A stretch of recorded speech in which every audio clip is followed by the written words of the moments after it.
Alright, so this is still a continuation of 2.8, still graphing inequalities. First off, we're going to write an inequality for this graph. I know we didn't talk about that at all yesterday since we just graphed them ourselves. Notice how it is a straight vertical line, so that means it's going to be x. Then we have to look to see what value it goes through. So we have -1, -2, -3 is the value it goes through, so we have -3.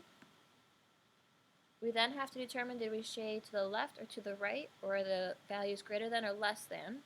Since we shaded to the right, the yellow region, those numbers are greater than -3, so it'll be greater than. And since it is dashed, it will not be equal to.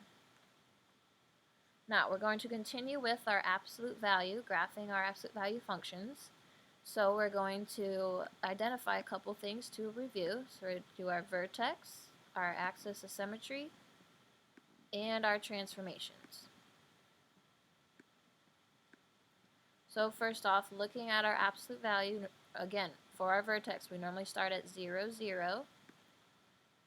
And then we look to see, did we add or subtract anything from our vertex, which we did, inside our absolute value and on the outside. So that means we have to move our vertex from 0, 0. If we look inside our absolute value, it is x minus 3. So again, that becomes positive. We always think opposite for inside. Then we move to the outside, and it's plus 4, so we keep that. Keep it plus 4. We don't move that. So we have 3, 4 for our vertex, so that's good. Which makes our axis of symmetry x equals 3. Yeah, it's always the same as your x value of your vertex. Then we got to look to see what our slope is. So we go out front of our absolute value. It's -2. Make that over 1. So we go down 2 over 1. Down 2 over 1. And again, what you do on one side, you do to the other. Now this time it's really critical to make sure your graph goes all the way through your graph paper. So plot points all the way through. Next we got to connect our points. If you notice it's not equal to, so it'll be a dashed line.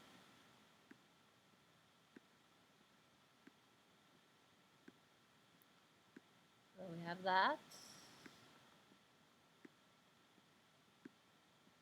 And this, so we're there. Okay, then we have to determine where to shade since it is an inequality. So again, we can pick a test point.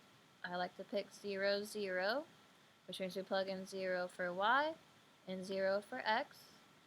So we'll have 0 greater than, so you got to work inside your absolute value first. So 0 minus 3 is -3, but the absolute value of that is 3. Multiply that by -2, so we get -6, plus 4, so we have -2. Is 0 greater than -2?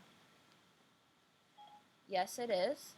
So since that is true, we're going to shade the region that includes that point. So we're shading on the outside of our absolute value. Okay. So we're shading all this region here.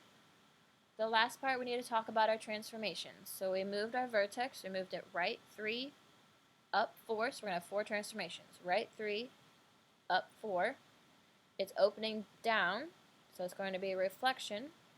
And then that number out front, remember, it's going to be a stretch or a compression. Since it's greater than 1, it will be a stretch. So again, our transformations are right 3, up 4, reflection, and vertical stretch. Our next example, we have the graph of 1 minus y less than the absolute value of x plus 2. And we have to graph this. Same thing applies. We still have to get y by itself. So we need to subtract that 1 over, but we have this negative out front here. So when we distribute all that, again, we divide it by a negative number, so we'll have y greater than negative absolute value of x plus 2, and then we will have plus 1. So go ahead and graph this absolute value. Your vertex should be at -2, 1. It should open down, and when you shade it, it should be shaded above your absolute value. So our vertex will be at our vertex is at -2, 1. Our axis of symmetry is x equals -2.